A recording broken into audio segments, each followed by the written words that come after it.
Internet, this episode is brought to you by the good folks at Bevel. Let me tell you something. Buy your significant other something that they could really enjoy, okay? People shave, girls shave, men shave. You want to stay fresh, you want to stay clean, head on over to getbevel.com/Pete. Check out what Bevel has to offer. Get yourself a discount. They got the razor, the buzzer. Listen, I want you to stay so fresh and so clean. Go to getbevel.com/Pete. Check out what they got going on. Grab something. Do it for the culture. But more so, do it for the Premium Pete Show. Cheer.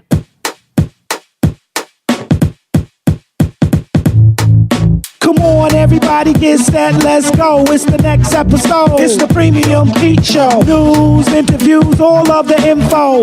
Listen up, it's the Premium Pete Show. If you want the scoop in the low, down low, listen to the show, cause Milk said so. Fuck what you heard, better act like you know. It's the Premium Pete Show. Internets, welcome back to another episode of the Premium Pete Show, man. Internet. Listen, I'm excited. Listen, my guy, the one and only, Ebro Darden. Hi. Oh, wait. Actually, we go through a couple of AKAs. Old Man Ebro. Yeah. Before we get into Old Man Ebro, what are some other handles that you... I'm not, early in the easy days, like, they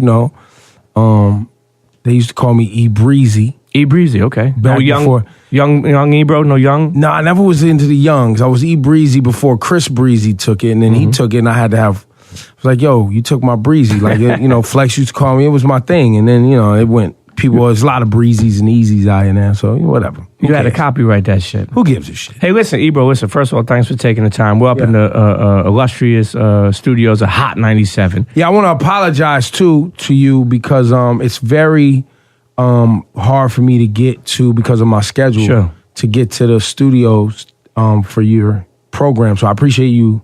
Yeah, most definitely. I remember when we did an episode years ago with Combat, you gave that offer, and I was like, yo, if it's easier for you, say, listen, sometimes you got to, like the crazy thing is, I don't take it personal because I know you're in a busy schedule, and we'll get to that. You're doing a morning show, and then you're doing Beats One, and so it's like your schedule, like I said, we'll get to it, but that's a crazy schedule when you think about it. Plus trying to be a father, plus trying to be yourself, you know.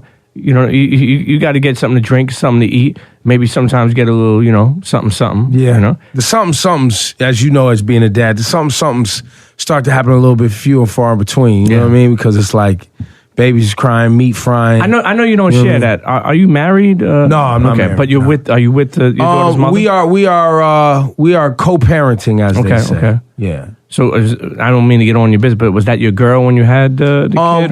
We were like friends who decided we wanted to have a baby. You know what I mean? And then went down that path. Like that. She wanted a baby. I wanted a baby. We was fucking around, having a good time. She's accomplished in her own regard, money, blah blah blah blah blah. So it was one of those.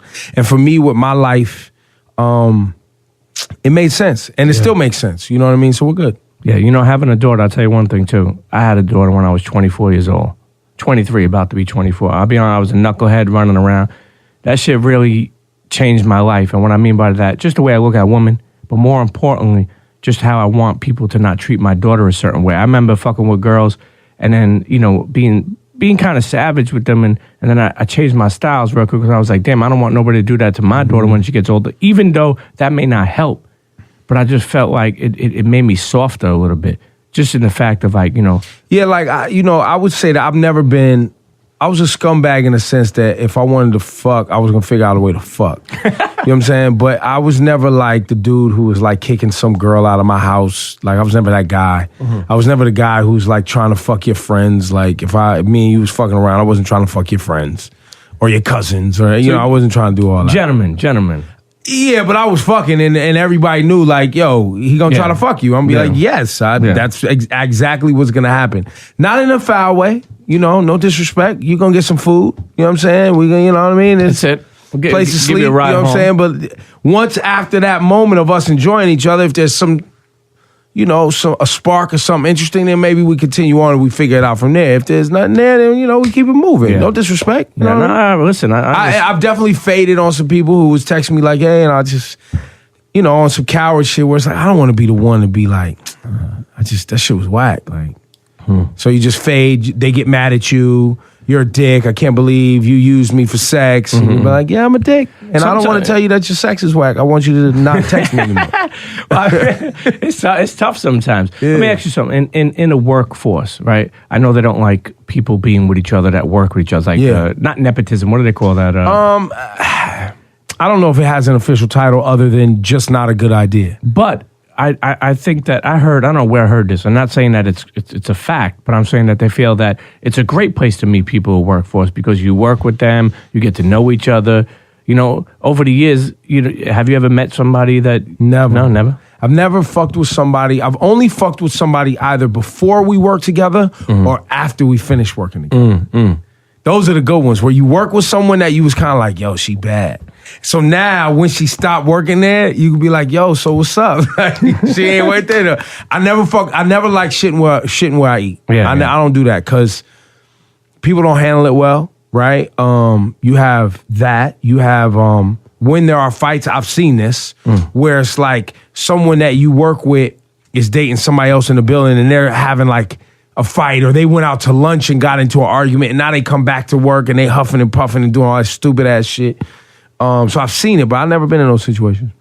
You know, we before we got on air, we were speaking about just being in the same building. Like Hot has been here for 15 years, I think. Longer. Okay, well, you've been here for 15 years. I've been in this building since 2003. Okay. So, yeah. So let's take it even back. Let's go there. So you come here. You grew up in Oakland, right? Yes. Well, Raider fan, right? Oh, yeah, I'm a Raider fan. Was raised in the Bay Area, Berkeley, Oakland. My parents split up, and then I split time in between. Did some school in Oakland, Berkeley, Bay Area, and then did some high school and a little bit of college in Sacramento. What made you even come to New York? The job. They hired me for the job. How did you hear about it? Somebody told you? No, I actually turned the job down. Hot 97. Hot 97's job. What kind of job? Music director. Okay. And assistant program director. So Tracy Clardy was looking for somebody for the job. She was the PD at the time. And they had, who was here before me? My dude Sean was here. He went on to work for Ludacris, Shaka Zulu, and all that. And they were all radio guys. You know, Ludacris radio guy, Shaka Zulu radio guy. So they went into that world. And then Sean left the job open, and they was interviewing for the job. And I was programming a radio station I had started in Sacramento. It was called The Bomb, 103.5 The Bomb. And I also helped start a radio station with Paul Allen of Microsoft in Portland, Oregon. Really? So I was working two jobs. I would do mornings in Portland, program in Sacramento. So that was between 99 and 2001. And so you just, it's an industry. So they're looking for people who understand radio. They're looking for people who have experience in programming. Because a lot of people think it's just like we just pick songs, but it's more than that. It's sound design of how the station sounds. It's helping the jocks, execute in a certain way. And relationship building too? That is a part of it, and it is about having relationships and being able to navigate the music industry and make sure that you know who's making the hot content and who's going to be the hot shit, but also more about how you're going to manage the sound of the radio station, read research, understand the ratings, and all of the business shit. The reason why I say relationship building for us, because even something that happened so long ago, you look at with Rosenberg and Nicki Minaj. You were the program director at that time, right? Yeah. And, did you give a fuck that happened? You know what I mean? Meaning like that she didn't show up, that she made... Yeah, I know socially I cared for the people who bought tickets to the show. Okay. I cared for Summer Jam. I didn't care that an artist was mad that somebody didn't like their song, because I've always felt like I never want to work at a place where people have to act like the DJs have to act like they like shit. Like your job as a DJ is not to like every record that you play. Good luck with that. Yeah. You're never if as a DJ you think you're gonna like every record that you play, you will never be a popular DJ. Yeah. You will never. Or somebody working in radio, that you can't like every record that you hear. But here's the thing: you're not gonna like every record. You're not gonna like every artist. You're not gonna like every person you work with. You're not gonna like every person you interview. But your job is to create content to compel and entertain the audience. I think the audience, not the audience, I think the artists, what they like.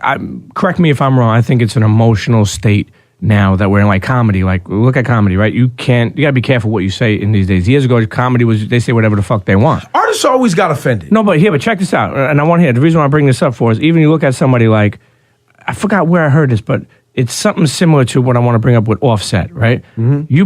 He put up something about 250,000, right? Yeah. You put up something, right? I don't even think he put it up. I just saw it on a blog. Okay, you saw it, but it might have been fake. Here's the point I'm making, right?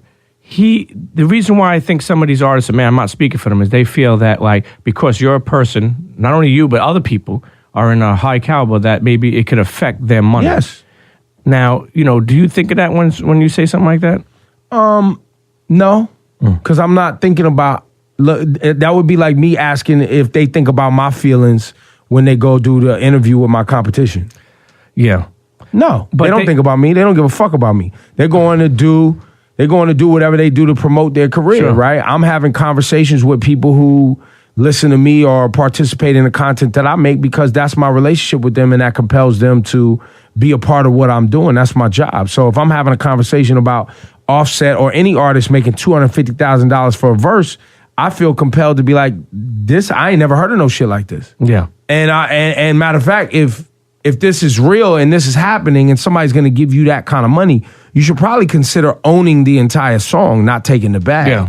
Now, is it that you don't feel that he's worthy? No, just nobody gets those prices. It's not a thing. It's not him. Because of your knowledge of the game and understanding. I've never heard of someone getting $250,000, especially in the state that we live in. Like, I don't think anybody got those numbers in the 90s, and there was mad money. I just think that some artists, even though it's like, it's a popular game of putting yourself out there on every level. You know what I'm saying? People want to show, watch it. It wasn't, and by the way, it wasn't about Offset. I like the Migos for what they are, right? You know what I'm saying? Like, I'm entertained by them. I like songs of theirs. But it was more about just being honest with people in the industry or even an upcoming artist that if that's your expectation that you would ever get paid that kind of money, that just doesn't happen anymore. And it was funny to me that somebody would put that out. What happens if say you had to do like a restructured contract with Hot 97 and they put your salary out there and for people to just say, depict or kind of like, have at it. I don't give a shit. No, I'm saying that, but they don't do that. I'm saying, but if you went the other way around, like say if they said Ebro's going to get $3.5 million for 2 years. Look at that, Ebro. Look at that. No, I'm saying I'll probably tell them before they told. And now it's on Shade Room. Yeah, right? Go. It's on all these things that people put in the comments. Have at it. Yeah, I don't give a shit. Okay, you know. I know. Do you even read the YouTube comments? No, never. No? If you have time to comment on you, look, I'm an asshole. So in the sense that, like, I'm a firm believer that while we're all humans and we all deserve respect and our basic needs, we not all the same. We not. Yeah. I didn't work as hard as I did to be the same as you. Yeah. That's not why I put in the time I put in. I put in the time I put in to be different. Just like anybody else who put in the time that they put in, whether they gave that time for free, whether they... You know what I'm saying? Whatever they did to get where they're going to refine their skill or people who fucking, you see them, it's fucking 5:05 a.m. Motherfuckers is running 13 miles before work. Yeah. They're not doing that to be the same as me and you. They're doing that because they are like, yo, I'm going to be at a different level. Physically, mentally, whatever. Like, Floyd Mayweather's not the same. Sure. As other boxers. I don't give a fuck if we like him or not. He is physically, intellectually, when it comes to that craft, not the same. Michael Jordan is not the same. Like Jay-Z. Not the same. There we go. He's not the same. How's your relationship with Jay these days? It's good. Yeah. Now, being a program director, being a morning show, and I know that, we're in a world where Jay could hear things. I could do a podcast, Jay could hear something. He probably will. He's Hove, man. Well, I've done stuff with Memphis Bleak, I'm sure he heard about it. But I'm saying... Or heard about it. But I'm saying with you... And sometimes they look at shit from a microscope and say, "Damn, why you say that?" Did you ever have any? Yeah? Of course. And how do you resolve Hove doesn't care. Like Hove doesn't care at all. The only time I can remember that Hove ever hit me about anything was I forget what it was. Something with Cam and him having beef, and Cam or came him up being here? mad about something a record, or being mad at Cam. And I was on with Miss Jones. This is at the Miss Jones. Man, that's early. Yeah. And he hit me and was like, make sure everybody knows I don't give a fuck. That was it. Texted you that? Yeah, email. It was BlackBerry days. What about when he went? Boy, damn BlackBerry, man. What about when him and Flex, like when Flex was like going, No, he never hit. He never hit you about that? Well, remember the Flex thing with the it's Hove, H-O-V. Yeah. I don't remember. Hove asked me for Flex's information. Like he wanted to call him. But I don't think it was about anything Flex. Like he didn't have a problem with Flex. It exploded when I guess, according to Flex, he texted Flex in capital letters. People forget that that's how Flex's brain works. That's how crazy Flex is. What do you mean? What do you mean by that? Flex's brain works like that. Like Hove said, it's H-O-V, and H-O-V was in capital letters. If you listen back to the Flex thing, he was like, don't text me in capital letters, your name in caps. Yeah. Like Flex was offended at the notion that he would put his name in caps. Yeah. You know what I'm saying? So then it exploded because I was the one that gave Hove his cell to text him, and then. But when you gave him the number, you didn't say everything cool, or you just gave it to him? Yeah, you didn't even hit Flex and let him know. You know how the old school style is, like it's Jay-Z and Funkmaster Flex. Why would I have to let? Like I don't know if somebody hit me, if you hit me and was like, yo, I'm looking for Combat's number, I'm gonna hit Combat, but yo, Ebro's looking for your number. I'm gonna give it to him. Is that cool? But that's not Jay-Z and Funkmaster Flex. No, no disrespect to Combat, but that's me in Combat. This is Jay-Z and Funkmaster Flex. Hove hit me and was like, yo, I'm trying to get a hold of Flex. Well, hoping, me, shit might be a record. Yeah, okay. We had just did the Otis movie, right? Okay, the whole shit. Maybe you want to come up, we might get another freestyle. Let's get it. Exclusive. Like, I'm not going to go through the whole, like, yo, is it cool? Of course it's cool. It's fucking Jay-Z. Answer the goddamn phone. Now, as I've known you over the years, you've always come off like, first of all, I do consider you professional. I do consider you crazy, but you got to be crazy to be creative. But there's times where I felt like you were very rah-rah. And what I mean by that, rah-rah, yeah. But my question to you is this: are you? And there's times where you argue with people like, "Yo, let's do it, let's come." You became very successful over the years. You built something really nice for yourself, and built something that you could leave for your kids. Like I'm sure, money wise, and all your decisions. Sometimes this game, like people want to test you. Mm-hmm. Are you willing to be tested? And what I mean by that is like I know you come off as a tough guy. But I don't want to come off as a tough guy. I think what it is I'm gonna defend my position. But are you gonna fight with these kids outside of a club and then risk to go to jail? It's happened. But you got to be in the morning show in the morning. Yeah, it's happened. I'm saying, how far are you willing to go for? Like here, I'll give you an example. I'm not gonna do anything to put myself in jail. But these kids will. Like for instance, then Tax, if right? you make your move, your move. Like with Tax, right? Mm-hmm. Obviously you and him, he would come at you on Twitter. Mm-hmm. Did you ever run into him in the streets? Yeah, all the time. Okay, and nothing. So you used to argue on Twitter and never nothing. Yeah, early on we was arguing, going back and forth on Twitter. I see him at the what's the shit? Henny Palooza. There's video of us talking at Henny Palooza. No, I know, but when I had him up here on when he would be promoting rappers. Naima Supreme. Yep. Come on, he put on. I'll tell you one thing. I mean, I know Bobby Shmurda. I got from him. Designer. Millie Rock. Mm-hmm. Designer. I didn't get Designer from who put me on Designer. Bobby Trends, but it came from the same world. Like Tax was on to helping people get their shit. But why do you think you and him had a problem? And what I mean by that, I don't know. Okay, we didn't have a real problem until he tried to disrespect my family. And then at that point, I didn't talk to him. And you never forgave him for that because I didn't understand. Like, why would you even play with my family? I don't play those games. Yeah. Now didn't he try to reach out and apologize? I think, and then did you bang on him or something like that? I told him suck my dick. I don't do it. And the one thing I don't do, see, I'm from the hood. I don't do the break up to make up shit. Where people start a problem so they could fix the problem and then try to be chummy chum. Cause I'm laughing. Like, me, P. I be out laughing most of the time unless somebody's talking shit. And if people's talking shit and we all talking shit, let's get it. Like, let's do it. And then if your feelings get hurt and you want to take it up a notch, then your feelings is hurt. Fuck you. I don't care. But, I'm from a family that talks a lot of shit. I'm from a neighborhoods that talk a lot of shit. I play football and basketball. I talk a lot of shit.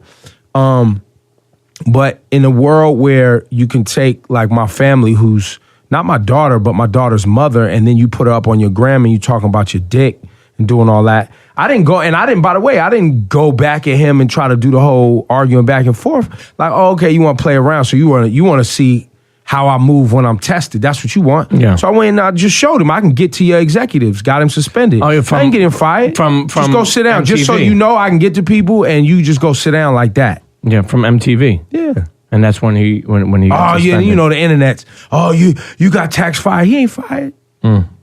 He ain't fired.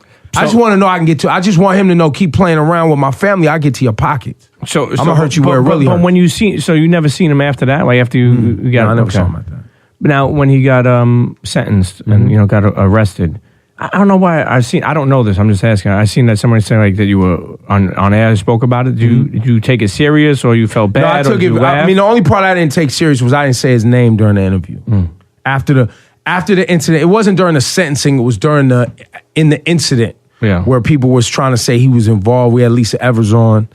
That was during that part. When a black man, a woman, anyone goes to jail, I don't really find that funny. So you felt and bad. I don't feel it's funny that somebody got killed. Yeah. And I'm not really like, the whole thing I didn't like. There were so many layers of the shit that I didn't like. But when it comes to I was saying his real name. I wasn't, because I felt like I don't gotta say his name. But but you look at it like he disrespected you. You said your family, right?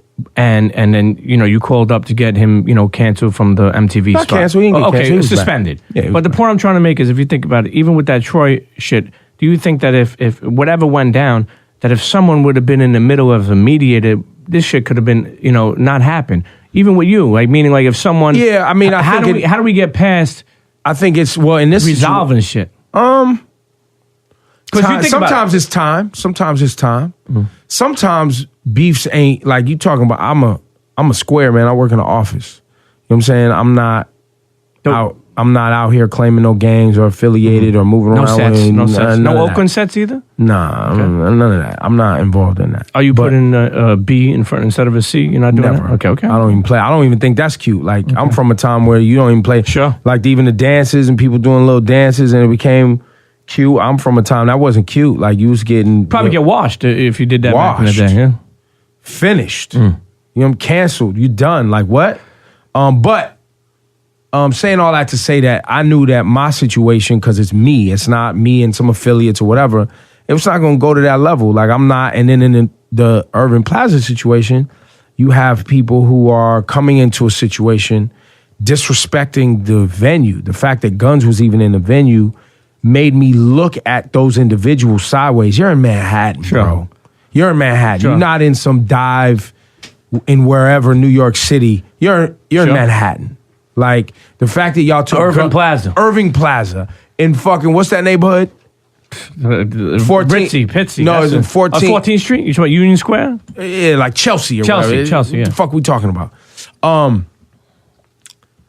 Y'all took Guns into a place where hip-hop can make money outside the street. Yeah. That was the part of that I was the most upset about, right? Is the fact that, I was always brought up a code of ethics in hip hop that you don't allow the street to bubble over into the venues and into the business part, because then you fucking up everybody's chances to make money, right? So that's the part I was the most upset about on both sides. That's Troy. And whoever else brought Guns. Because we don't know who. I don't know whoever. We don't even know who the shooter is or who anybody is. We don't know none of that. But that's what. And then you have people who went to see a show. Yeah. Get involved. Innocent bystanders. Right, and that's fucking up everybody's money. Yeah. The security, the bartenders, the sound man, the DJ, other artists. That's the part I was most upset. In a short amount of time, you think that tax was important to the culture? I think he definitely made a mark. Yeah. I think he definitely. Look what he accomplished. Yeah. You know what I'm saying? He had people talking. Yeah. You know what I'm saying? And that's... not to cut you off, but it's funny because I remember years ago you were saying people in this world, in our circle, in the community of hip-hop, they'll complain, Ebro's a punk, Ebro's this, Ebro's that, because they want to be on the box. I remember using those exact words. They're just mad because they want to be on the box. And I feel like in some of the sense you were saying, that shit was kind of right. Meaning people just, they want to be where you want to say what they want to say. Yeah. They're mad that you get a chance to do that. But at the same time, I do think that we come to a point in time where people don't need to be on the box anymore. They create their own podcast, video, YouTube. Has that been amazing to see? I love it. And not from tax. I'm talking about overall everybody. Yeah. I mean, any format. Yeah. Or the ability. I mean, I think the internet, that's one of the great things about the internet is that it has removed barriers to entry. You know what I'm saying? On everything, music, movies, you could create anything you want in your laptop, bedroom, whatever. Get it out to fans and make some money on it. Yeah. You know, we spoke about mentioning names. Now, you know, I don't want to go through all this. This is not only a beef episode, but with Charlamagne, I know the whole thing with the picture not taking, but for a while you never mentioned his name or the POW 105. Now he's mentioned names. I never understood the reason behind that. Why not, or why? No, why you never mentioned his name? You didn't want to give them credit because everybody knew who you were talking about. Like, I would try to bait the audience into having a conversation about who I was talking about. B, in radio and how we get ratings, there was a time where it was about memory. Yeah. It wasn't about your behavior. So now your behavior, it's a piece of your memory of what you think about turning on, but it's also what you are turning on, right? So there was a time in radio in the 90s and television too, where it was a popularity contest, right? Where they send you something and you write down what you listen to. You're supposed to listen, you write down what you listen to. Oh, like a survey. Yes. So people would write down their favorite. They used to get money for that, right? Yeah, they still do. They still do. Send you money. So people would write down their favorite. So by me reminding you a name, if you had a rating survey or whatever in your hand, that would then possibly prompt you to write down the name I was talking about. If I left your name out, then the audience isn't reminded. They're not thought about it. They don't think about it. So that's really a programming tactic. Yeah. So is it really like a Hot 97 POW 105 beef? The reason why I say that for is I've been in streetwear for a long time. Been around Adidas people, Nike people. I'll never forget one time I got invited to this Adidas joint. I was in LA. This Jordan dude was like, yo, I like to come, but the Adidas dudes are there. What the fuck? You think this is Blood or Crips? Pull up, man. They ain't fucking worried about you. Some people, depending on the company, it's like that. Is it taught like that? Like, do you? It depends on the company. Like when I was programming here, I wouldn't allow DJs to do parties together. But more of that was about strategy, right? Because I felt like we had the biggest DJs in the city, and why would you stand next to this new cat, or why would you stand next to this cat? No, let's go take their club from them. You know what I'm saying? That was just more of a strategy of marketing and whatever, right?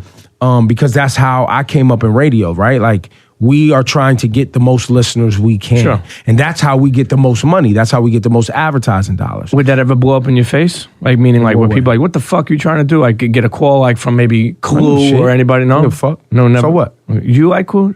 Yeah, we're cool. Okay. Yeah. Now, even with Charlamagne, I mean, I know you've had your issues, and I'm sure he didn't want to take a picture.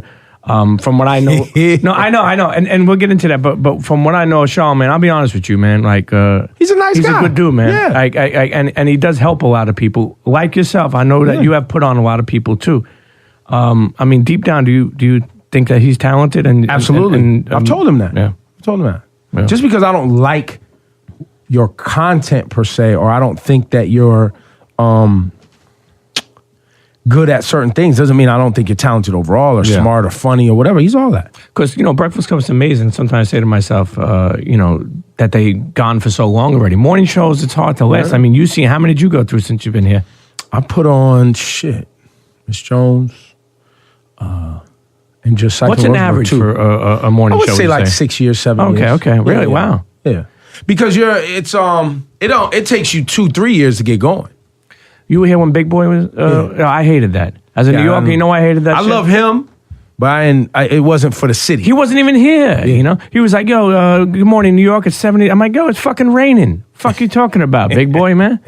Fuck out of here. Yo, I like Big Boy, man. He's talented as hell. Nice guy. Definitely. I used to use the bathroom like a mother. Really? So let's go take a break, man. Internets, we'll be right back. We'll take a break. Hold on. Hey, yo, let's take it back to the 90s and do a drop. This is Cypher Sounds, and I'm chilling on the Premium Pete Show with Premium Pete.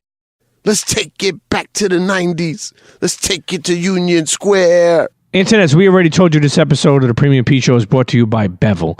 Let me tell you something about Bevel. They're all over the place. Tristan Walker is doing so many dope things. Every time I go to Target, they only got like 1 or 2 left of the razor, the brush, the cream. Listen, okay? You want to keep a good beard, you want to keep a good goatee, or even you want a clean-shaven face. Let me tell you, buy your father, your significant other, your cousin, your neighbor, your side chick. Maybe you want to shave your chotch. I don't know. But listen, go to getbevel.com/Pete, okay? They support the show. I need you to support them. GetBevel.com/Pete. Get yourself a discount.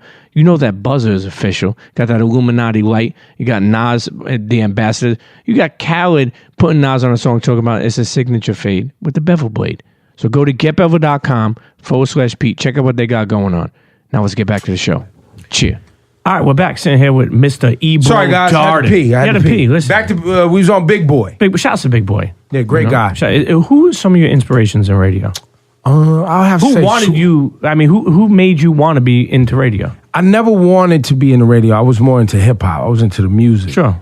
And really, I was into. I remember just being into creating moments for people to have a good time. Like I was playing when I was like 15 and just doing parties. And shout out to my dude Mixela, who worked at our. Shout out to Mixela. Yeah, he works for. Where does he work now? He's in Austin, Texas, I think.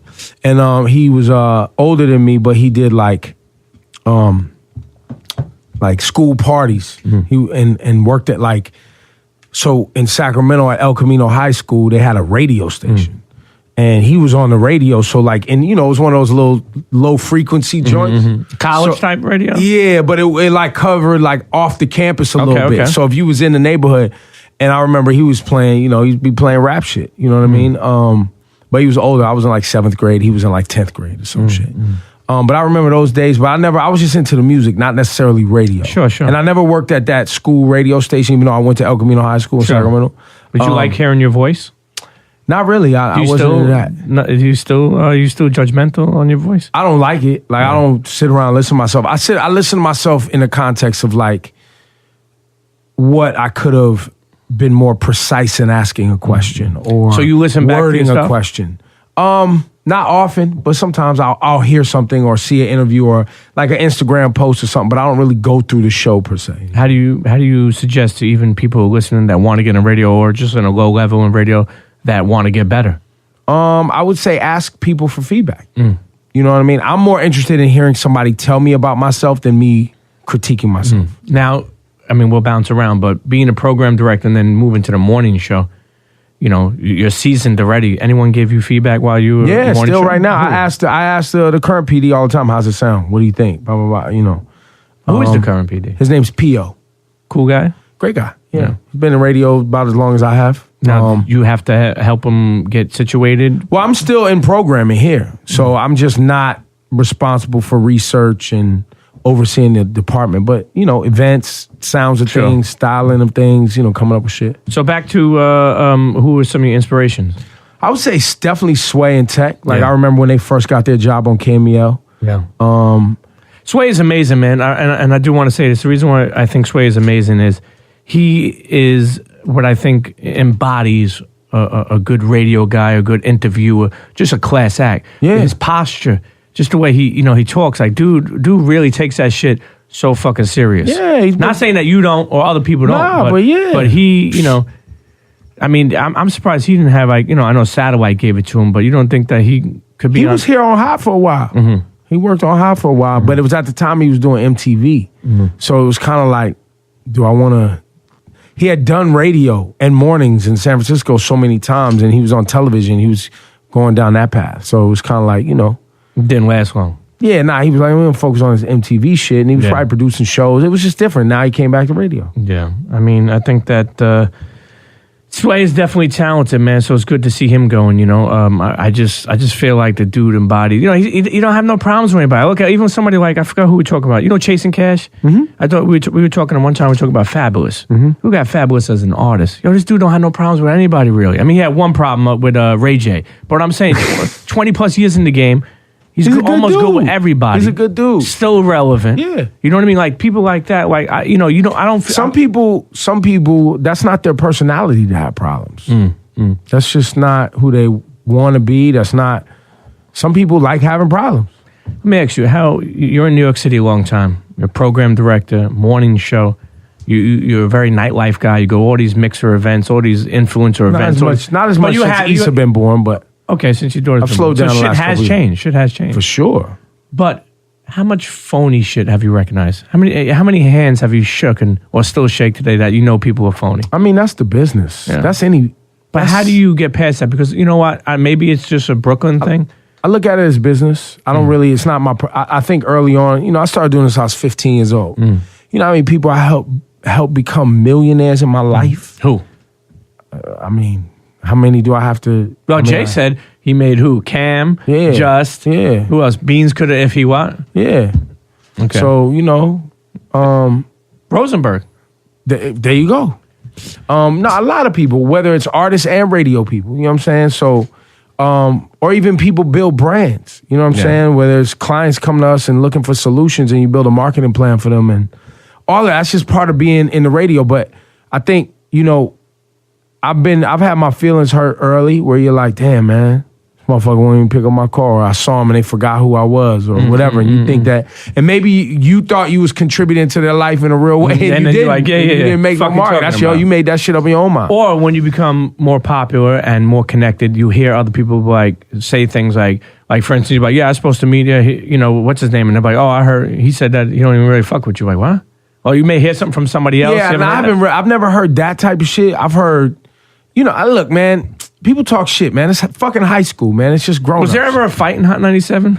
Of course. I mean, there was obviously gunshots downstairs. I remember that. That too. Okay. There's never been gunshots inside. Okay. That's never happened. Well, but fight in the studio? Yeah, for sure. But who? Was it out there? Shit. Is it known? Jaheim tried to come for when Sway was here. Really? You tried to come for Sway? Not for Sway. This comedian that Jimmy Martinez that was up with Sway. Jaheim don't play around. No, Jaheim, he'll throw those hands. Listen, he gets it in, Jaheim, Yeah. Him in his purple suit. Hey, listen, good. You still playing the pause game? Nah. Okay. But I just did it because you was talking Jaheim getting it in. I want to bring up Rosenberg. You said something one time, or I don't know if Rosenberg told me. I don't even know where the fuck I heard this from, but I think you said because, and correct me if I'm wrong, because Rosenberg's white, he'll never get the full credit that that he wants of his contributions to hip hop. Mm-hmm. You remember saying that? Yeah, I still say that. Why do you say it? Like, why do you believe in that? Because I feel like there are people who are caught up in race. Bottom line. And that's something that I know bothers him because I know he wants to. I think he's getting better with it. I think he's getting better with it.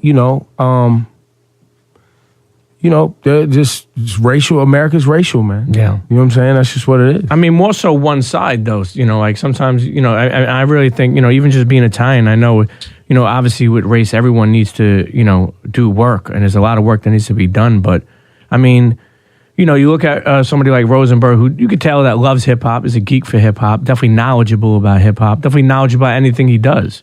He works hard. Yeah. But he still feels he doesn't get credit. But doesn't the work speak for itself? Yeah, well, there's a couple things. Do you tell him that? There's one, he's Jewish, so he's always complaining and being guilty. You're Jewish too? Yeah, but I'm black too. Okay, hold on. That's something I want to ask you. Do you ever side with Jews? No, not side with Jews. Do you ever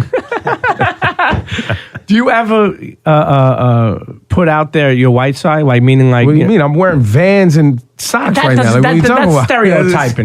No, do you ever identify with being white? My mom's white. Your mom's white. Your dad was black. Right? Yeah.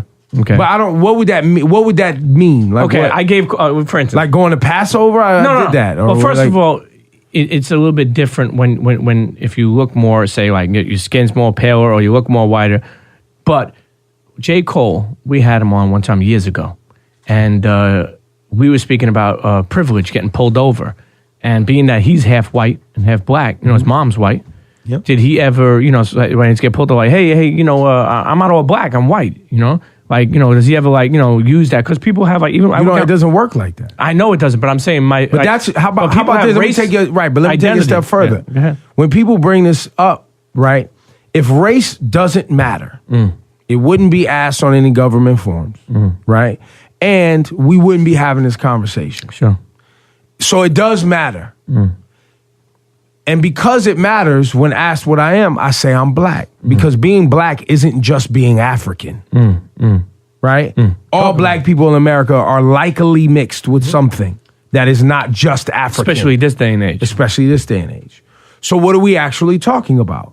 We're actually talking about how you get treated in society. Right? So I get treated like a black man. I was called nigger early in life, 5th grade. Wait for it. By a Mexican kid who I used to beat his ass. And then his father, right, wouldn't come meet my dad at school because my dad was very much like, yo, I want to meet this boy's parent. Not because he called you nigger, but because you've beat him up 3 consecutive days. And the school is calling me, right? Yeah. And I want this kid or his parents to know, like, why is this kid continuing to do this? That boy's parent never wanted to come meet my father. Now, so obviously, that boy's parent was okay with him calling me nigger. Sure, probably taught him. Probably taught him. That was my first experience with it. Now, did you have... And by the way, and this was at a school in Berkeley, California, wait for it, called Thousand Oaks Elementary. What? Wait for it. I went to school with Orthodox Jews, Rastafarian kids, Hare Krishna kids in garb. Like, it was the most mixed. This is, if you know anything about Berkeley, California, it is, and this is, by the way, 1980. The most mixed environment you'll ever be in. And a Mexican kid is calling me nigger. What's the odds of that? That's how crazy. So that was like the beginnings of me. Then I had El Camino High School, dealt with rape, people, I was an athlete, played football. All the black kids at the school was athletes. The skinheads and the rednecks. And we had race fights and wars at the school, like all types of shit. So I don't even know what would it mean for when people ask me that. I'm always like, what does that mean? I identify on my white side. Like, my mom's Jewish, so I've done Passover and Hanukkah. My daughter. That. Now, if you get married, will you wrap that champagne glass in and step on it? While we're jumping over the broom, we'll do it all at the same damn time. Okay.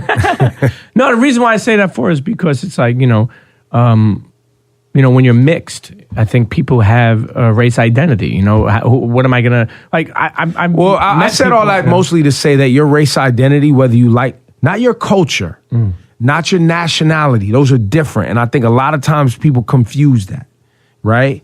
Your race, right?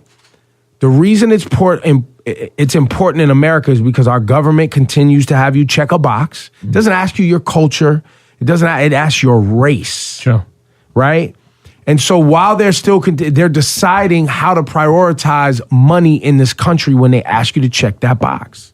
They want to know who's what. And I believe that lets them decide who they're going to allow to immigrate more or less to this country. Right? Giving them the information that they need. Giving them the information that they need so they can maintain a society that they want with the complexion that they want it to have. And so identifying with being white or being black really comes down to how the police are going to treat you when they pull you over. My name is Ibrahim Jamil. That's my government birth name. An Arabic name. Yep.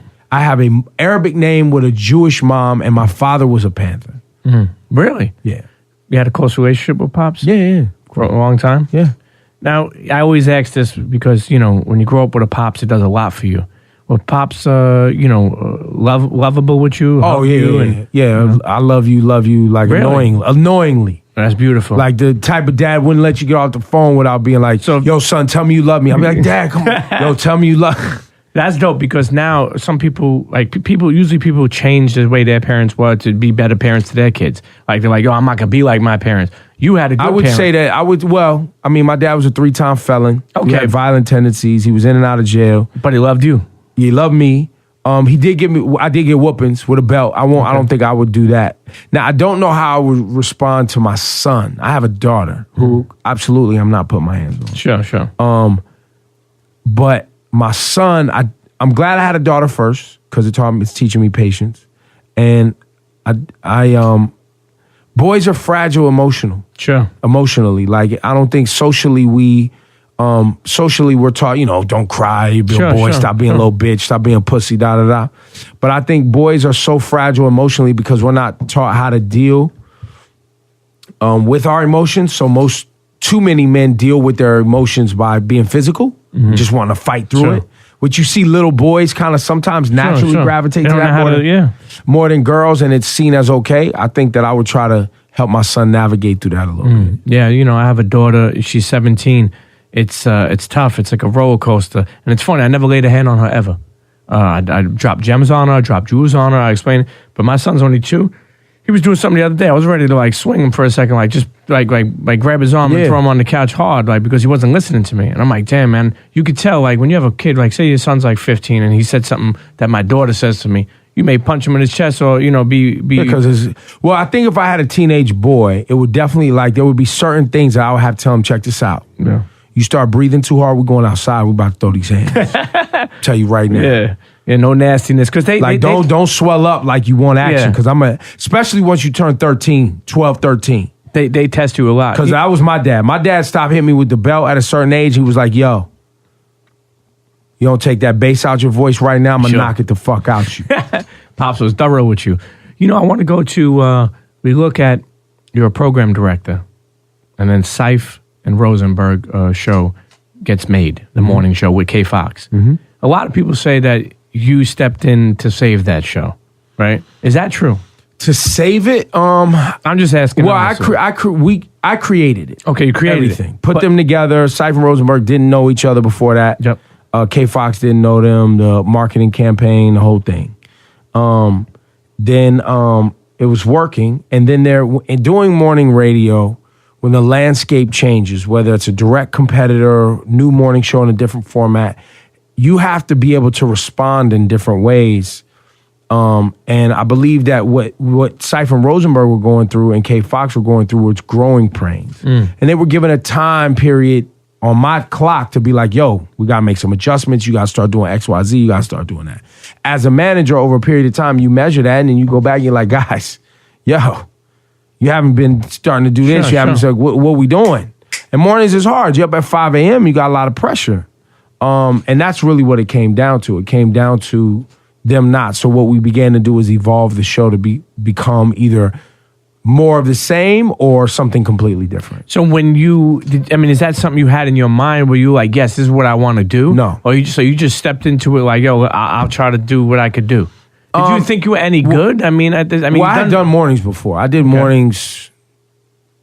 I helped But Miss this Jones. was your own show. I'd done that before too. In New York, right here in Hot 97. Radio's radio, man.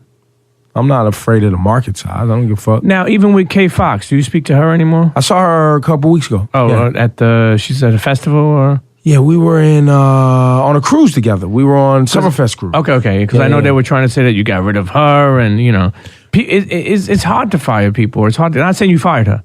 I'm saying, what exactly happened? Let me step back for a second. Well, K Fox, once we started getting into the show changing and evolving, and then we got into really the other layer of it is management here at the radio station changed severely, and we had brought on BLS, and then Kiss FM went away, and and the new manager had come in and basically was like, yo, I want this morning show upgraded and I want to change. And either you change it or I'm going to change it.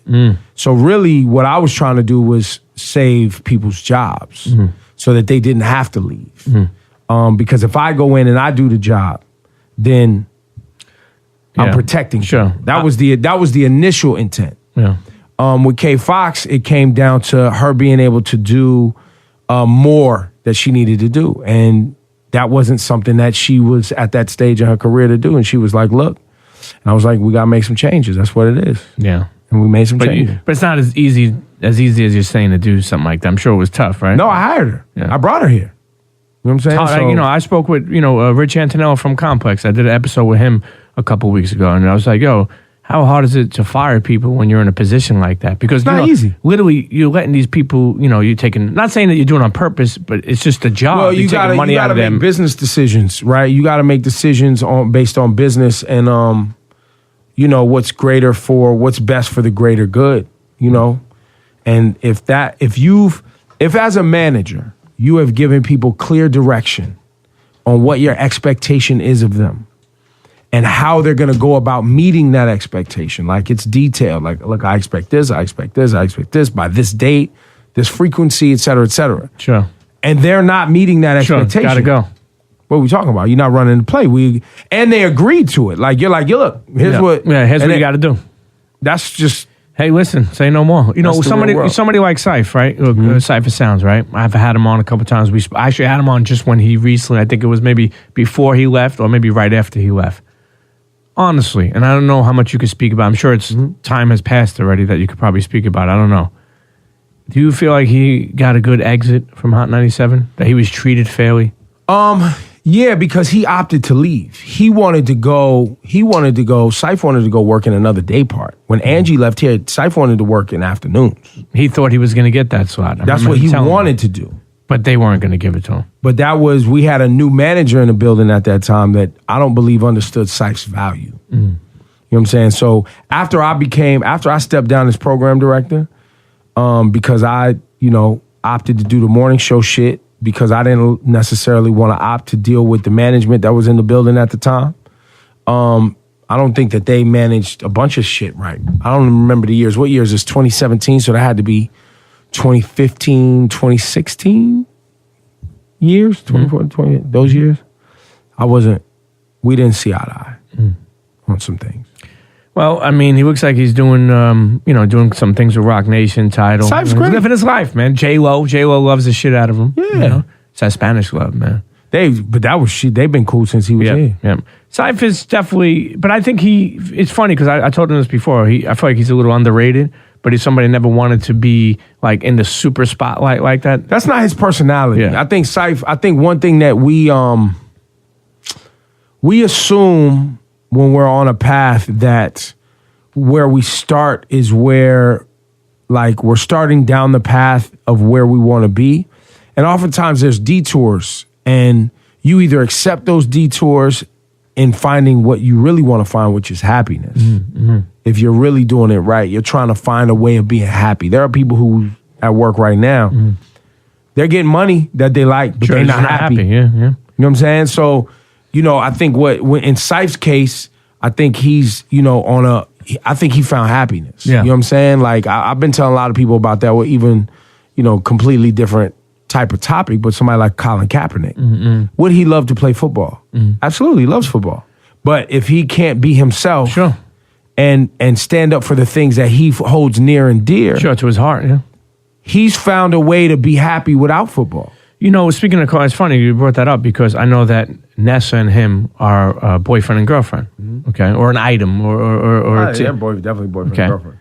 And I know that you've done a lot of things to support any campaigns he's done. Why hasn't he been on your show to talk? I'm surprised about that.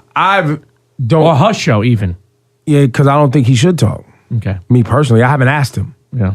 I'm sure if he did talk, I'm sure he would probably do it for her or you. Yeah, but I don't really think that, in my opinion, he needs to talk. I think he's talking. Yeah. He's just not doing it with words. And in the past, during the season, he said why he was doing it. I don't know if he needs to I don't know if he needs to repeat himself, and I don't know if that's an issue. But you love. I mean, I know you care for the dude and you care for Nessa, I'm sure. But that would be amazing ratings. People to hear what he has to say. Yeah, but everything's not always about that. But no, I'm not saying it's always about it, but I know that you do care about that. Yeah, but I can get ratings without an interview. Okay. I don't. There's people who have bigger interviews than me every day. Ebro in the morning is not about the interviews. The ratings that we get right now on the radio, not the internet. A lot of people look at YouTube views and Instagram numbers, and they think that that's ratings. That's not ratings. Yeah. So when people who don't understand ratings, when Power or you guys say, that like you're dead last or you're 16th, or are you still trying to just compete to be the best, or are you trying to compete to go higher than the other New York radio station, which is Power? 105. No, I think ultimately we're in an advertising game for what happens on the FM 97.1, and that's a part of the advertising picture, which is the Nielsen ratings that you get. Now, do they still matter? Yeah, absolutely. I think, but your digital shit got to be dope too. You know what I'm saying? But if you just have dope digital shit and you don't have ratings, you can't make as much money in radio. If you have amazing ratings and cool digital, you can do well.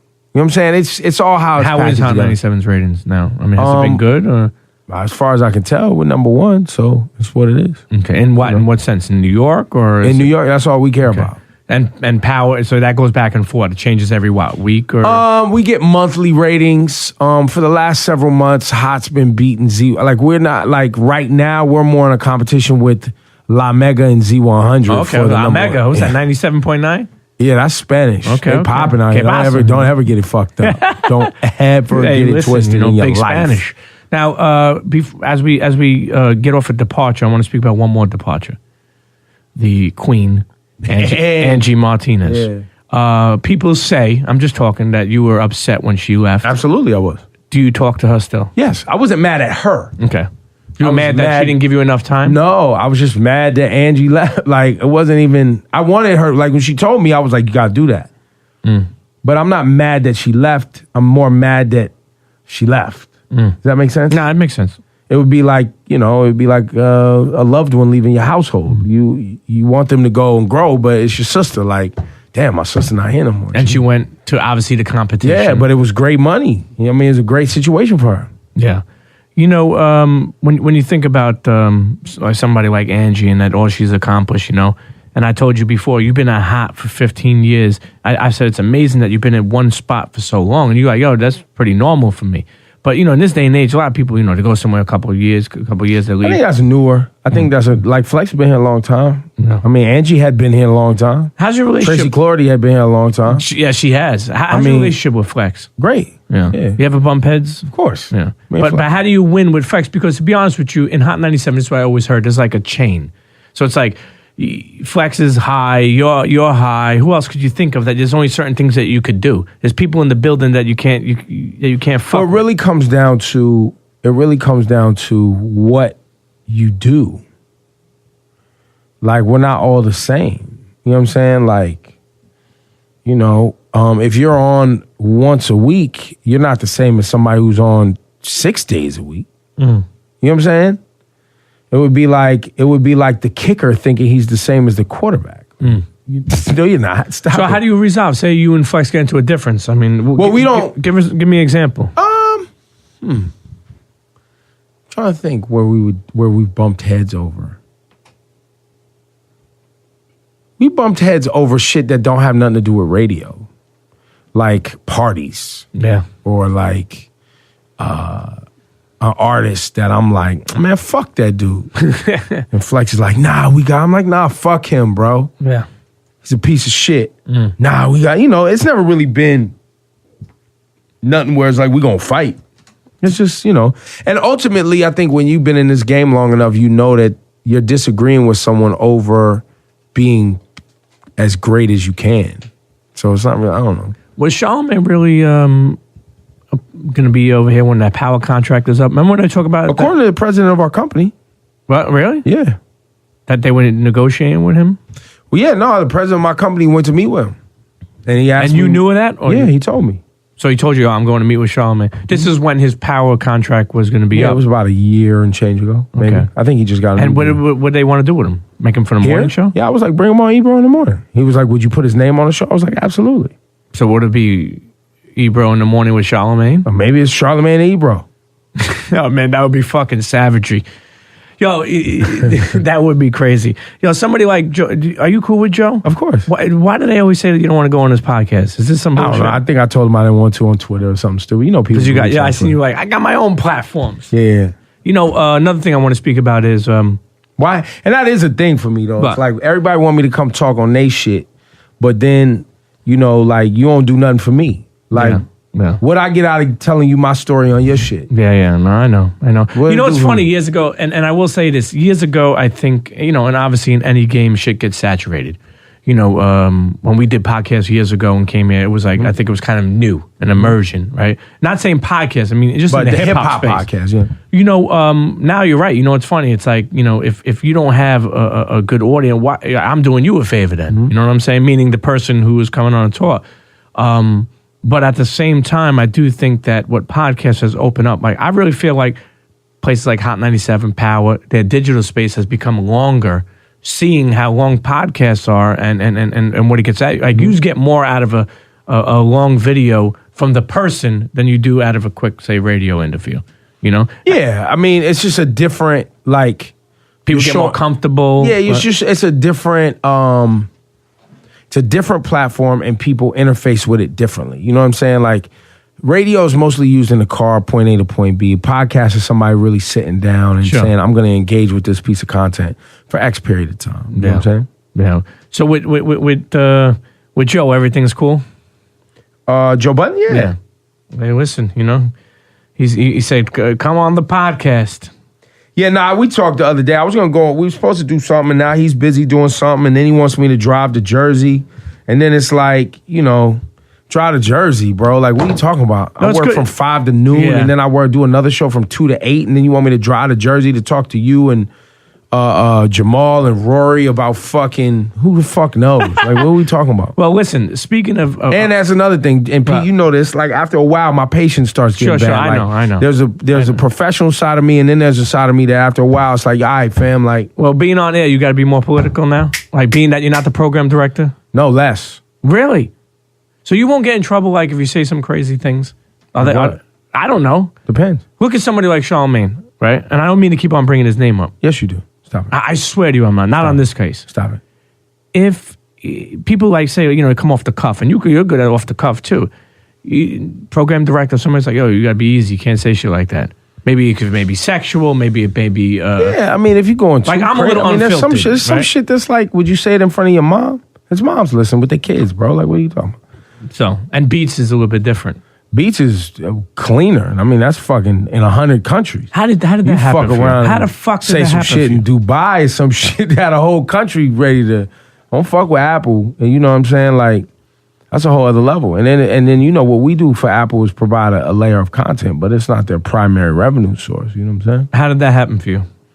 What happened to me? You made it sound like I caught herpes or something. How'd that happen to you? Listen, I'm fucking working for Apple. You mean how did I win the radio lottery and work for the dope shit? well, first of all, just explain quickly. We're going to wind down this episode soon, but how in a world where you're working at Hot, right, that they don't get up, and we spoke about this, that they don't get upset like, you fucking with Beats, you're giving too much to them, you're not giving too much to us. I think the How does that people work? the people who own Hot 97 have always been open to the talent here doing other things as long as it doesn't interfere with the primary business.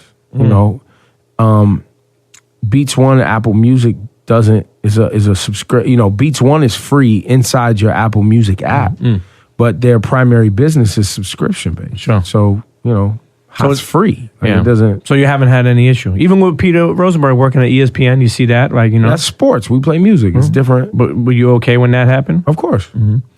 You speak about something like that. How did that even happen? The Rosenberg? Apple shit. Apple? Jimmy Iovine, obviously I know in a long time. Dr. Dre, we know of each other, but we don't deal. And then the people who had Beats Music, which was a streaming service before Apple bought it, I used to help them. I helped when Beats by Dre first started. I helped them.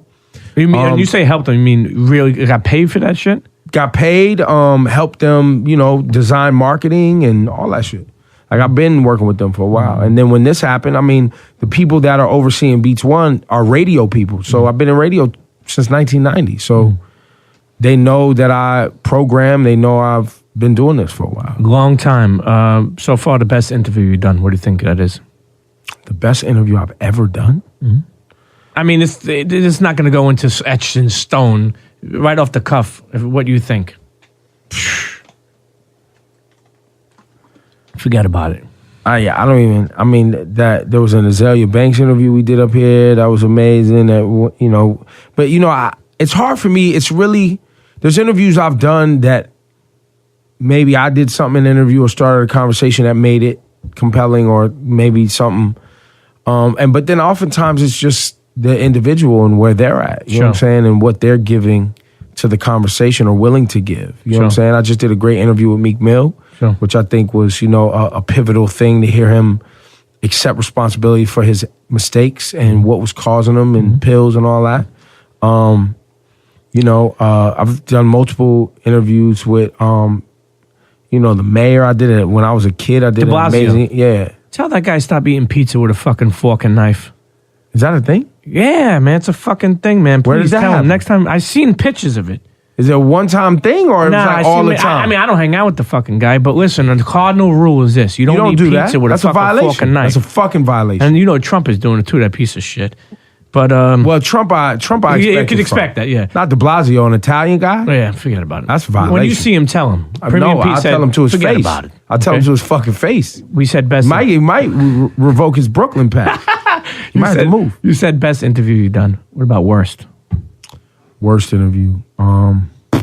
And not like in the sense of something that you even learned from. You know what I mean? Something that like made you learn. Because, you know, people want you in this media business. People think like, yo, get Jay, get Nas, get. Like, I'll never forget when we got French early on the combat. And we were like, it was French was popping at the time, but I no disrespect, but I felt like he wasn't the best interview. You know, we were like, yo, what's going on? I was like, everything cool. What's up? We good?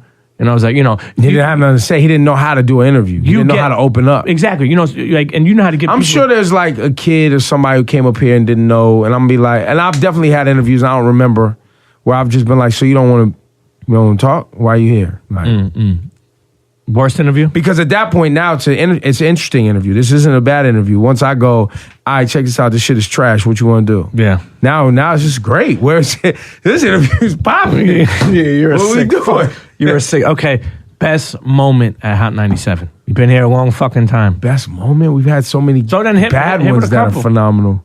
Yeah, we have phenomenal bad moments. Give me a couple of phenomenal bad. The Nas hanging Jay-Z at Summer Jam shit, and then Nas going to Power 105 and all that shit is phenomenal. Yeah. In it, you're like, fuck, this is a disaster. 50 Cent throwing chairs at the Summer Jam. Fucking, one moment I loved is the morning after the MTV Awards where Kanye went up there and was like, MTV don't even fucking play videos or whatever he said. The next morning, I was like, yo, come take over the entire station for the day. And he just came up here. It was just, I don't remember what year. It was probably like 2008, 7. Something. And did it? Yeah, he was the next morning, just fucking was bugging out on the radio playing records. Like, we do shit like that all the time. Hey, listen, man, I got a couple more things and we Come on, man, I gotta go, man. You gave me enough of your fucking time. You definitely gave me enough of your time, but, morning routines. You're somebody that is up very early in the morning. Mm-hmm. Let the people know what are some of your morning routines. Waking up, going pee, getting in the shower, shaving my head, making a protein shake, 100 push-ups,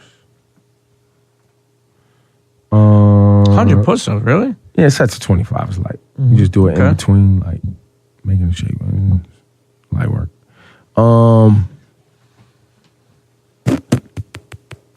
What about when you end the day?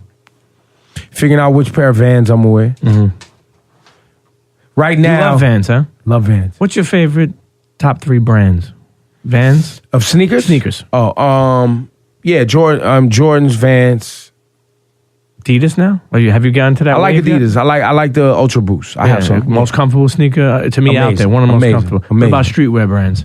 Streetwear brands. Top 3. Top 3 would have to be Stussy, Supreme,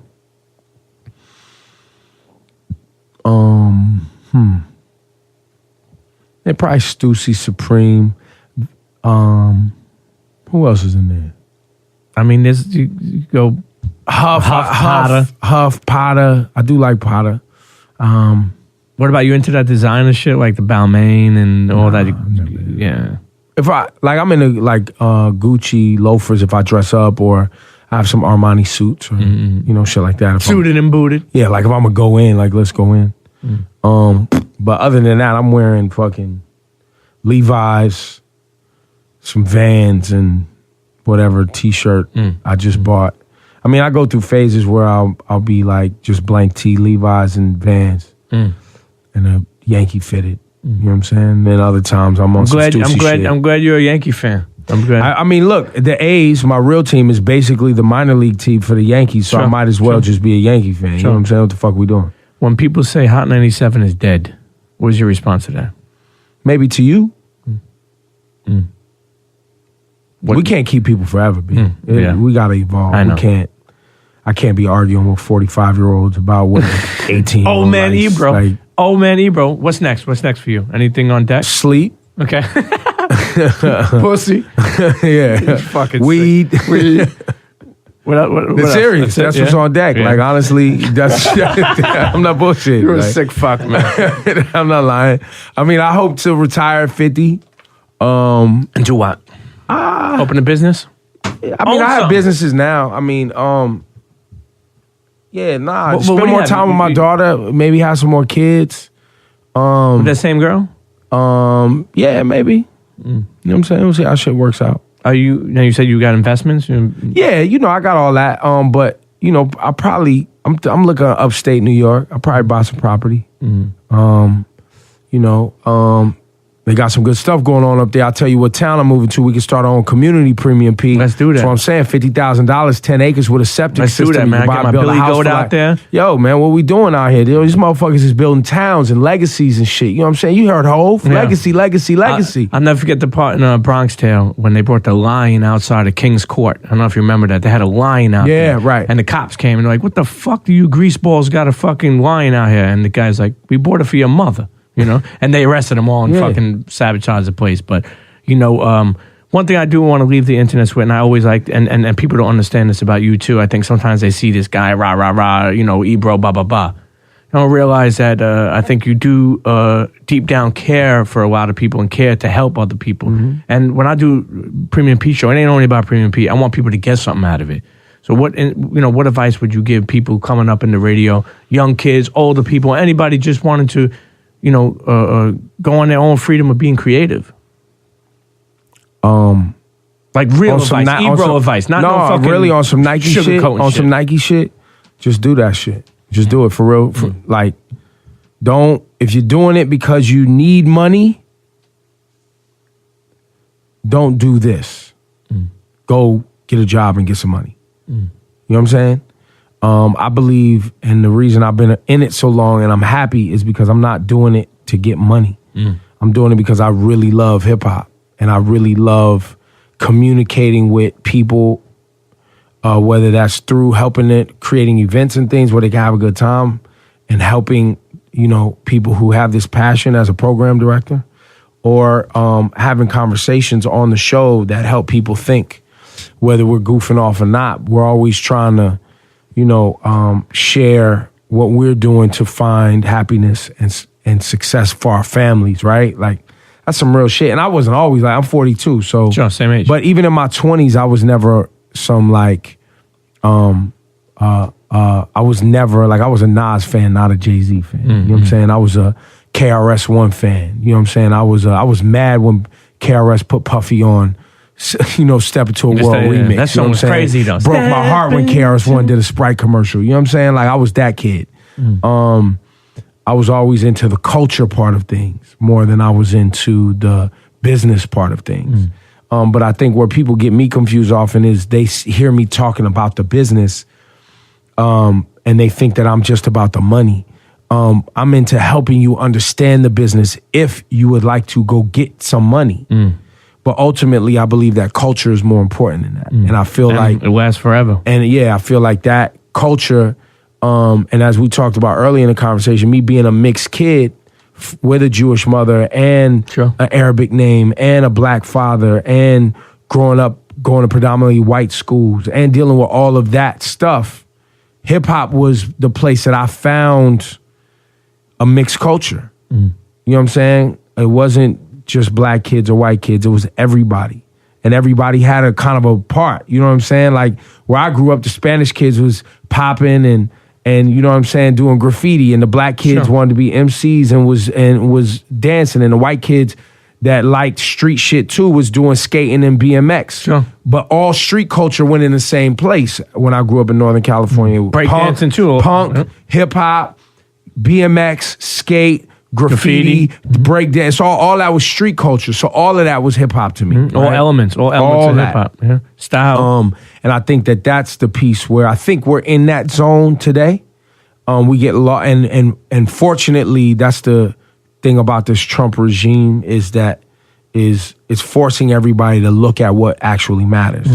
And I think everyone's waking up to the reality that the real America isn't as well off as we would like to believe, and we're not as culturally powerful as people think. Yeah. We have a big military, and we could go punk people and bully people, but what do we really mean, though? You know what I'm saying? When you look around the world, what do we mean?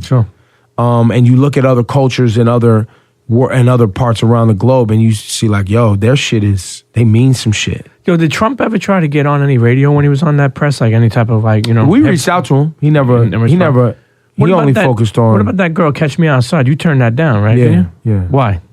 Why would I talk to a 12-year-old about trying to sound like she's hood? There you go. See, you ain't only about that ratings. And you know what? Before we go, I have to say this because people who haven't listened to you over the years or may not understand. With the scheduling of people say like, why do they play the same music? We're not getting into this whole conversation. It's not that complicated. But what I mean, explain it to people who are listening. People don't listen that long. People, on average, listen for about 11 to 12 minutes. Mm-hmm. Unfortunately, unlike the people who are tuned into a podcast or people who go into a movie theater or go buy a concert ticket, people that are listening to FM radio are just scanning. Generally speaking, we're talking about millions of people, are just looking for something that's interesting. So the odds of you keeping somebody locked in with a song that they know or a song by an artist that is already familiar to them is better odds than trying to play something that is unfamiliar to them. And I bet you if everybody stopped and thought about what they did in their most intimate times, I bet you are doing something that is very familiar and comfortable to you, especially in morning drive. People don't wake up with people they don't know or don't like. You ain't just waking up with anybody. You're turning on somebody that's going to make you feel good. You know what I'm saying? The same way your mom made you feel good. Your dad made you feel good. And especially when they cook that food. Right. Who's up next, man? Who do you think? And I don't mean artists, meaning like who do you see making moves out here that you? Because sometimes. We don't put like that out on the radio or whatever. Anywhere, social that you think that is. I mean, I don't. I think Deezus and Mero have are gonna. I mean, they're not next, bro. But I'm saying they're about to go to a whole other place. Mm-hmm. Who else do you see? Any type of personalities? Yeah, I think low key with what he's doing with the Henny Palooza and the hosting and the trap karaoke, I think that's gonna really turn into something crazy. I think that I think academics, even though the internet likes to come for him, he's in a place now that if he finesses it and really hones in on got a great platform to himself. Yeah, but I think he needs to really focus on why he was doing and posting the videos that he was doing and focus on be who you are, bro. Like, you know what I'm saying? Like, be in there. If that's not really who you are, then the public is gonna pull that out you. I'm trying to think of someone else. It's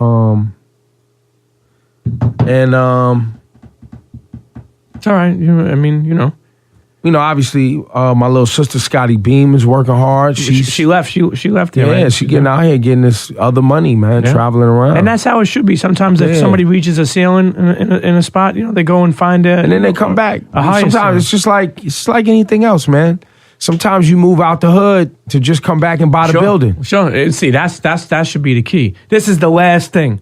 Because you're such sometimes, and I keep on using the word rah-rah, because some people don't know Ebro to be so soft, okay? Who are some of the people over the years that may not heard you say something special about them at Hot that you want to say something about? Like, what do you think of Laura Styles? I love Laura Styles, but she knows. I tell her that all the time. What are some people that came and gone that you maybe you never got a chance to say nothing to that you want to? Nah, always. You always give people their roses while they're here. Yeah, man. If like Angie knows, like I can't think of somebody that doesn't know that I love them. And that's powerful enough. Or that I think that they're dope, or you're doing a great job, or I don't. If you're out there, wherever you are, internets, listen, Ebro feel free Darden. to text me and let me know that I've not communicated my love for you. On Twitter, what is it? Old Man Ebro? Yeah. And on Instagram? Everywhere. Old Man Ebro? Yeah. Old Man Ebro. Why Old Man? Why Old Man? I felt like in hip hop, I was the old guy. You know what I mean? In a game where, I'm 42, man. Yeah. People really think like it's relative to the world that I'm in. You know what I'm saying? And I knew that, I'd seen a lot, I'd done a lot. I'm jaded, which is why I'm slow to move to the next musical trend or hip hop style. You know what I'm saying? Like, takes me a while. But you fuck with the young kids too, though. Yeah, no. Some of them feel like you comfort them, but you fuck. I do comfort them. Yeah, because you want to see better. Because I want to see what you got. The same way when fucking Lonzo Ball gets on this motherfucking NBA court, these motherfuckers gonna be dunking on his motherfucking ass. Well, and also people who thought that he was shit, like in brands saying, no, we ain't gonna fuck with him. This kid balls out this year. Fucking brands are gonna be jumping on his dick. Yeah. But that's the game. That's just how it is. Make something of what the fuck you're doing. Yeah, I'm irritated. I'm irritated by the idea that people feel like you could just get into shit, especially something as of influential and as hip hop. Think about that. Hip hop has influenced the entire fucking planet, and people talk about it like, "No, I should be able to." Nah, man. Yo, my man's deserve. Yeah, your man don't deserve shit. You know what I'm saying? Like, think about that. I hear it. Like, people gave their lives for this shit. Yeah. Lives, their entire life. That's why I'll be ready, like, when motherfuckers, I used to tell people all the time, you walk outside this radio station now with your head on a swivel. Get your motherfucking face knocked off out here. You go deal with some of these neighborhoods and some of these people, and you don't be like a real motherfucker that's going to tell somebody the honest truth. I don't like your song. You go ahead and fuck with some of these savages, these wolves out here, and be like, nah, yeah, nah. Nah, yeah, nah means yeah. Yeah. Maybe means yeah. You better say, I don't like it. It's not for me. But the audience too is in hip hop. That, you know, we push. You know, I feel it's a young man's game because we push people out. Like, meaning, like, you know, I always make this comment. Barry Manilow is touring all over the world. Nobody's saying you old fuck. Like, they're going to see him religiously. Well, there is somebody saying you old fuck. It's just not his fans. But why in hip hop? Like people, why in hip hop? Why in hip hop? Well, good. Like, it's relative though. Like Barry Manilow. Willie Nelson. What genre of music is that? I don't even know. But if that genre, whatever it is, soft rock. Yeah. If that was still a thing, okay, there would be a young band coming up to be like, nah, we respect Barry Manilow. But I'm not touring with that motherfucker. Okay, but what about Billy Joel? Right? He tours. What genre of music is that? Americana. I don't know. I like Billy Joel. I guess the point is this. First, music in general is competitive, but hip-hop is very competitive. And so where you have a Jay-Z got to fight for his slot still. But very few people like Jay-Z, that he could be that old, still in this game, There's very still few people relevant. like Barry Manilow. True. But what I'm saying is the audience will be like, yo, he ain't relevant no more. Like, and by the way, Neil Diamond out here crushing Barry Manilow. Let's keep it 100. Love on the rocks. Who you got, Neil Diamond versus Barry Manilow? Man, you know what? Nah. No, See, hold up. If we was having a rap conversation, we wouldn't allow that bullshit. No. Neil Diamond versus Barry Manilow. I go with Neil Diamond, That's but Barry right. Manilow has some good hits. Nobody's saying that. I'm saying you got to choose. And I'm sure if you ask Neil Diamond and Barry Manilow, and you put them in the same Bro, space. America. We coming to America. That song is fucking diamond. But that's what I'm saying. That's when you put on that suit, Yo, puts your on the man, shoes with no I'm socks. just telling you, Neil Diamond is not fucking with Barry Manilow in real life. I know, but you're right. The fan No, like, base- they not getting along. You can't put them in the same space. You're not putting Neil Diamond and Barry Manilow on the same stage. No. It's not happening. Somebody said a long time ago, I think it was Cutmaster Cool V. I had him on an episode. He said they should do tours with young artists and old artists. So you give the fan base. The young artists ain't doing that. Okay. Do you think that's a good idea? They give a fan base to see some of the forefathers and then also see some of the younger. Like, so it's like you kind of like. Good for who? Good for the audience. Good for the fans. I don't think a 18-year-old wants to go to a concert with their parent. Where when we was 18 did we want to hang out with our fucking parents? Bro, my daughter doesn't even want me to drop her off. That's what I'm saying. What 24-year-old is like, yo, dad, I want to hang out with you tonight and go see the fucking rap show? Fuck out of here. Yeah. Let me tell you something, man. I want to tell you this last thing about my daughter. For my daughter's Sweet 16, I wanted to do a video for her of people like checking out, just giving her a shout. I got Ross. I got The Lox. Got T.I. I got Victor Cruz. I got Trinidad James. I got a couple other people. I even had... You put Trinidad James at your daughter with your daughter? You should have vetoed that bullshit. No, it was just wishing a Sweet 16. Greg Street had hooked up. You're funny. You don't like Trinidad? No, I'm just saying, like, I like him personally, but the fact that Premium Pete put allowed Trinidad James near his daughter. No, he wasn't there, my daughter. I'm talking about it was a video. Oh, okay. It was a video. That's close enough, It was bro. just, you're a sick fuck. But hear me out. I did that. Even I had Drake, but Drake never came back. I hit Nico. I'm cool with the camp from a long time ago. I hit Cole. I hit all them. They were supposed to do it. You'd be surprised. A little video of you taping something. You'd be surprised how hard it is to get. Bro, even Bun was having hard times to get that for Queenie. You know. Bieber's like Bun's cool with Bieber's DJ. I was gonna get Bieber, bro. I was about to have a fucking lit ass fucking, but I got a good enough. Anyway, when she watched it, she was like, and she knows these are. She was like, yo. She was 16. Now she's gonna be 18. Yo, her friends, the boys she's hanging around with, yo, like what the fuck? Looking at the Locks or T.I. or Raw, they're like it's crazy. So now I'm cool, but for that moment. So it's amazing that your daughter could look at you, and you're right. Now that I think about this, we didn't want to go nowhere with our parents like that. You're the dad, and they always love you. But as far as being, I'm going to hang out with my friends. I know. But you know what? When you're a single dad, I always want to hang out with my daughter. You know, I'll be honest with you, man. You love her, of course. I'll be honest with you, man. Now that things are changing, shit is hard, man. And I used to give, I don't know how much you have followed my movement as far as being like a pops, but I used to give so much advice, I still do, to single dads and shit about, I got divorced early. She's 2 years old, weekend dad, but made more than a week. I would go there on Tuesdays for a slice of pizza. In the beginning, the years, it was easy. Now that shit is so hard. They don't want to hang out a lot. And I missed that. I'll be honest with you. I used to pick her up on Friday night.